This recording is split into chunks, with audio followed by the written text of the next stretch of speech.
Assalamualaikum warahmatullahi wabarakatuh. Saya Siti Mutiara Rijayanti ingin mempresentasikan tentang metode jurnal Scopus.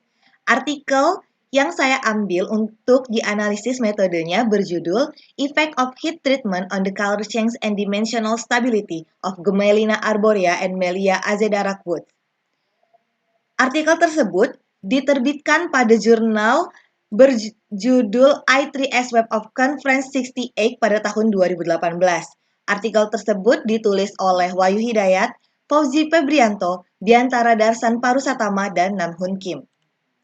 Selanjutnya, bahan yang digunakan pada penelitian tersebut adalah papan kayu Gmelina arborea dan Melia azedara dengan dimensi panjang 200 mm, lebar 90 mm, dan tebal 20 mm.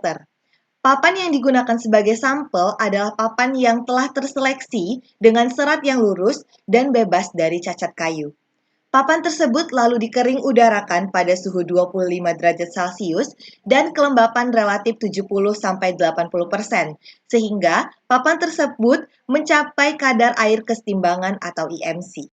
Metode yang digunakan pada penelitian ini adalah perlakuan panas, di mana perlakuan panas sendiri adalah suatu metode yang digunakan untuk mengubah sifat fisik dan juga kimia kayu. Hal ini bertujuan untuk meningkatkan kualitas serta nilai jual produk kayu. Metode ini juga biasa digunakan sebagai upaya pengawetan kayu dengan mengubah sifat-sifat awal kayu. Pada penelitian ini, papan sampel ditumpuk dengan penjepit logam seperti yang terlihat pada gambar. Kemudian tumpukan kayu lainnya ditumpuk tanpa penjepit logam sebagai perbandingan dari sampel tersebut. Bisa kita lihat pada gambar, dua gambar di sebelah kanan ini menunjukkan sampel yang tidak menggunakan penjepit logam, kemudian dua gambar di sebelah kiri menunjukkan sampel yang menggunakan penjepit logam. Nah, kemudian ini adalah perbandingan tumpukan kayu yang menggunakan penjepit logam dan tidak menggunakan penjepit logam. Nah, kemudian ini adalah langkah-langkah yang dilakukan dalam melakukan perlakuan panas. Yang pertama, tingkatkan suhu furnace dari 25 derajat sampai suhu yang ditentukan dengan laju pemanasan 2 derajat per menit. Pertahankan suhu target menjadi 180 derajat atau 210 derajat sampai 3 jam. Kemudian, turunkan suhu sampai pada suhu ruangan, lalu keluarkan papan dari furnace. Kemudian, kita bisa melihat adanya perubahan warna dari papan tersebut. Parameter warna menggunakan sistem CLAB, yaitu L bintang, A bintang, B bintang. Kecerahan pada sumbu L dengan nilai maksimum 100 untuk putih dan nilai minimum 0 untuk hitam.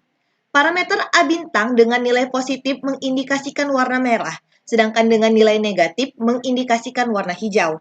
Untuk B bintang, dengan nilai positif adalah warna kuning, sedangkan B negatif adalah warna biru. Pengukuran warna dilakukan menggunakan chromometer pada permukaan papan. Perubahan warna setelah perlakuan panas dihitung dengan delta E bintang sama dengan delta L bintang kuadrat ditambah delta A bintang kuadrat ditambah delta B bintang kuadrat dipangkatkan setengah.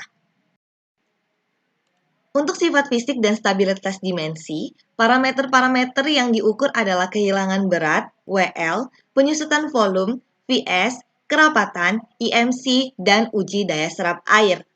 Untuk kehilangan berat dapat dihitung dengan M1 dikurang M2 dibagi M1 dikali 100%.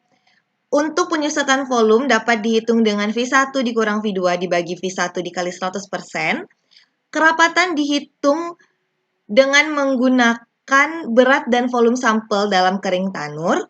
Untuk UMC dihitung berat kering dan berat kering tanur papan sebelum dan sesudah perlakuan panas. Dan uji daya serap air digunakan dengan menghitung berat sampel sesudah dan sebelum perendaman. Untuk uji daya serap air dilakukan dengan merendam papan selama 2 minggu. Kemudian diuji dengan menghitung sudut kontak permukaan sampel yang diberi perlakuan dan sampel yang tidak diberi perlakuan. Pengujian pada skala lab dapat dilihat pada gambar. Sampel kayu diletakkan pada meja datar dan ditetesi 5 mili cairan pada permukaan tangan sialnya. Sudut kontak yang terbentuk oleh cairan dihitung dengan menggunakan mode setengah sudut atau half angle method. Menggunakan software ImageJ yang tersedia secara bebas. Sekian presentasi saya tentang metode penelitian jurnal Scopus. Terima kasih atas perhatiannya. Wassalamualaikum warahmatullahi wabarakatuh.